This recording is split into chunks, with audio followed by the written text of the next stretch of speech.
Seguimos avanzando y eso es lo que se conversa. La polémica, el terremoto político del día tiene relación con el ministro Raúl Figueroa, ministro de Educación, que en una entrevista al diario La Tercera aseguró que el gobierno no puede ser neutral y que Kast representa un ideario de mayor libertad. La verdad es que la entrevista llama muchísimo la atención, es bastante extensa. Y es más, le preguntan, o sea, la periodista llega en un minuto, le pregunta directamente al ministro, ¿lo podrían acusar que sus dichos son intervencionismo electoral? A lo que el ministro contesta, creo que estamos en la obligación de defender principios esenciales. Cuando uno ve, por ejemplo, que algo tan importante como la libertad de enseñanza está en juego en nuestro país, no corresponde otra cosa que sacar la voz y alertar sobre esta situación. El gobierno no puede ser neutral. Son parte de los dichos en esta entrevista que ha dejado la tole-tole Marta Lagos en el ambiente político. ¿Cómo lo interpretas tú? Mira, yo creo que efectivamente aquí hay una especie de fin de fiesta donde se pone toda la carne en la parrilla, y esto es parte del final de la fiesta, ¿no es cierto? Pero el raspado de la olla, ¿no? Donde el gobierno está defendiendo a su candidato, contraveniendo todas las reglas que están establecidas en la Constitución y que corresponde seguir. O sea, él en este momento debería ser sancionado por la Contraloría, una sanción mayor, porque se trata de un ministro, ¿no es cierto?, que lo hace flagrantemente, abiertamente, y en un momento crucial donde la gente está tomando decisiones sobre su voto. O sea, en la medida que las palabras del ministro impacten sobre los votantes, en esa medida hay una intervención electoral directa que debe ser fuertemente sancionada. El ministro después de eso debería renunciar. Pero obviamente aquí nadie renuncia, así que no hay que esperar la renuncia del ministro. Paula Daza renunció. Sí, anoche. Paula Daza renunció finalmente, no se va a tomar estas 3 semanas. Pero Paula Daza claramente no es la regla. Puede ser. Estamos con la diputada Alejandra Sepúlveda, próxima senadora. ¿Qué le parece a usted este terremoto político y los dichos del ministro Figueroa, que son muy tajantes? O sea, de verdad, incluso le preguntan, ¿el presidente les transmitió algo de cómo comportarse frente a estas elecciones? Porque se ha visto que los ministros del comité político más bien están neutros. A lo que contesta el ministro Figueroa, son dos cosas que hay que separar. Una, que tiene que ver con la necesaria presidencia en materia de intervención en las campañas políticas y darle al país toda la seguridad que el equipo de gobierno está centrado en sacar su tarea principal. Ahora, esa presidencia no significa dejar de tener un compromiso con una agenda de futuro para el país y, por lo tanto, identificarse con un candidato que propone mayores libertades, un camino de progreso mucho más evidente y que se hace cargo de los anhelos de los chilenos en materia de seguridad, de orden y de libertad. Son parte de las declaraciones del ministro Figueroa al diario La Tercera. Diputada, la escucho. Bueno, saludarte, Julia, ¿no es cierto? Marta, Yasna. Yo este silencio que debían tener fundamentalmente los ministros, los funcionarios públicos, lo han planteado permanentemente. La Contraloría hizo lo suyo también. Entonces, cuando tú ves a un ministro de Estado que saca en primera plana, ¿no?, una apuesta o una decisión, ¿no es cierto?, de no ser neutral, de colocar a su candidato presidencial en primera línea y ¿no es cierto?, además en un diario de circulación nacional y tan importante como La Tercera. Entonces tú dices, bueno, aquí lo único que quieren, ¿no?, esta desesperación de que se le está yendo de las manos, ¿no es cierto?, esta elección. Yo creo que lo que ocurre también con la subsecretaria Daza es exactamente lo mismo.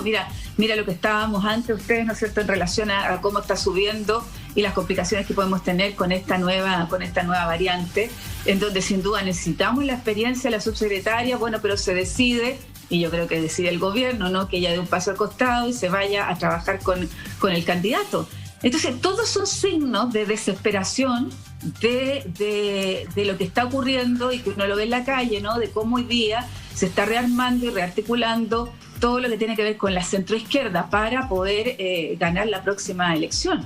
Pero sin duda esto lo vamos a llevar a la Contraloría General de la República y esperamos, ¿no es cierto?, que el ministro renuncie, y debería pedirle incluso la renuncia al presidente de la República, porque aquí tenemos un intervencionismo pero absoluto en relación, ¿no es cierto?, a este ministro de Estado. O sea, si reclamamos por lo que los dichos del subsecretario Gali, esto es una cosa nunca antes vista, literalmente. O sea, no tiene absolutamente nada que ver con el subsecretario Gali, Yana. O la ministra Rubilar, que claro, decir es que claro, es una seguidilla, entonces ya es un patrón de conducta. Es muy difícil pensar que estos son hechos aislados que se le ocurrió a cada autoridad por separado. Da la impresión de que aquí hay una estrategia concertada, porque partimos con Gali, seguimos con Rubilar. Lo de Paula Daza renunció, pero renunció después de una presión de un fin de semana completo. Lo que ella quería hacer, lo que el gobierno pretendía, era dejar esa subsecretaría acéfala, porque cuando hay permiso sin goce de sueldo, no hay reemplazo en esta contingencia. Y ahora nos enfrentamos a esto. Entonces, primero, yo quisiera saber a qué hora dio la entrevista este señor. ¿A qué hora renuncia? ¿En qué oficina dio la entrevista? No, porque una de las premisas fundamentales es que se puede apoyar a alguien si las personas pueden tener posición política. No podemos pretender que sean políticamente eunucos las autoridades de gobierno, pero con un poquito de prudencia, decencia, porque esto es una verdadera orgía de intervencionismo. Yo no recuerdo, y créeme que llevo reporteando política muchos años, no recuerdo esto, no recuerdo algo de este nivel de intensidad. Y en particular, a mí lo que más me preocupa son los fundamentos que él da. Porque aquí hay una campaña orquestada para mentir respecto de los supuestos intenciones del otro. ¿Qué es esto de libertad de enseñanza? Perdón. ¿En qué programa de gobierno, qué candidato ha planteado que no haya libertad de enseñanza?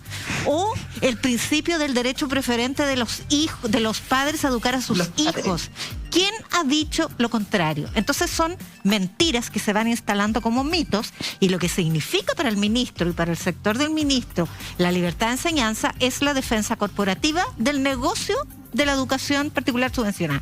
Eso es. Y este otro concepto que además le endilgan a la Convención Constitucional, el rehusarse, rehusarse a defender el derecho preferente a los padres a educar a sus hijos. Son dos conceptos con los que se ha jugado de una manera abusiva, porque son fake news en primer lugar y campañas del terror. O sea, nadie dice lo contrario y diga los conceptos como lo que es. El principio de derecho preferente a los padres a educar a sus hijos no es exactamente eso, no es eso lo que quieren decir. Es una frase bonita para encubrir la ausencia del Estado para garantizar un derecho a la buena calidad de la educación para niños, niñas y adolescentes. Sí, pero la primera libertad que tiene que tener la gente es tener un ingreso digno, con una situación socioeconómica digna que le permita tener la libertad de elegir, porque a la gente pobre, la gente vulnerable, la gente que no tiene ninguna capacidad de tener contactos o qué sé yo, tiene que tomar decisiones en función de su vulnerabilidad socioeconómica. El mercado los elige a ellos, ¿no? Entonces el ministro no está abordando la situación de la mitad del país que no tiene ninguna capacidad de elegir, incluso si él aplica la norma que él cree que le da a la gente capacidad de elegir. Entonces, aquí hay yo te diría, una realidad artificial creada por esta situación de que tú puedes elegir. Claro, imagínate, yo quiero elegir andar en un Testarrosa. Imagínate, esa no es mi libertad, porque es un auto que no se puede pagar de lo caro que es. Entonces, ¿dónde está la libertad? La libertad no puede estar sujeta a una decisión imposible de tomar porque no tienes tú los recursos para poder tomar esa decisión. Ahora, Marta, pero además, diputada, la escucho. Sí, pero además lo complicado es cómo cada uno, ¿no es cierto?, bueno, algunos ministerios lo que están haciendo es esta política del terror, ¿eh? de incorporar y yo no sé si llamarlo, claro, noticia falsa o argumentos falsos, etcétera, pero lo que están tratando de crear en la ciudadanía, ¿no es cierto?, en quien lee esto, es esto de permanentemente plantear esta disyuntiva, ¿no es cierto?, de que Gabriel Boric hoy día estaría implementando algo que perjudica a la familia, que perjudica a las personas, y esta política del terror permanente. Yo creo que que vamos a ver de ahora en adelante, en estas las 2 semanas o 3 semanas que quedan, precisamente ministerios que van a estar, y esto se va a replicar en regiones además. O sea, si uno dice, si esto lo dice el ministro, ¿qué van a pasar con los CEREMI? ¿Qué van a pasar con los directores de servicio? Que van a estar permanentemente, ¿no es cierto?, en regiones, llevando estas noticias y estas noticias falsas, pero esta política del terror permanentemente. No, pero la Contraloría tendría que amonestar al ministro, no puede ser que el ministro pueda... Sí, pero mira, hagamos lo siguiente, porque esto ha generado, diputada, esto ha generado un revuelo impresionante. O sea, de verdad, tal como lo decía Yasna, yo tampoco tengo recuerdo que un ministro de Estado en ejercicio se haya referido así frente a una candidatura presidencial y más allá haya dicho que el gobierno no puede ser neutral, que el gobierno hace como un llamado a que el presidente y el resto de los ministros también se sumen a su discurso. Hablamos con distintos parlamentarios que nos dieron su opinión, quiero que los revisemos y después los comentamos con la diputada Sepúlveda. Lo hizo la ex subsecretaria Daza.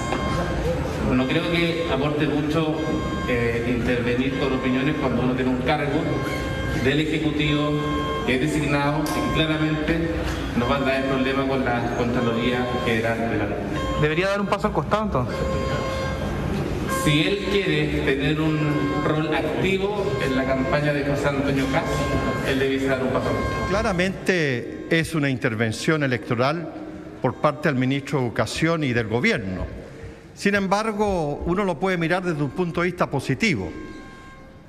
El ministro de Educación es uno de los ministros que tiene el más bajo nivel de aprobación dentro del Gobierno. Y si usted lo compara con la doctora Daza, claramente estamos en un sentido contrario.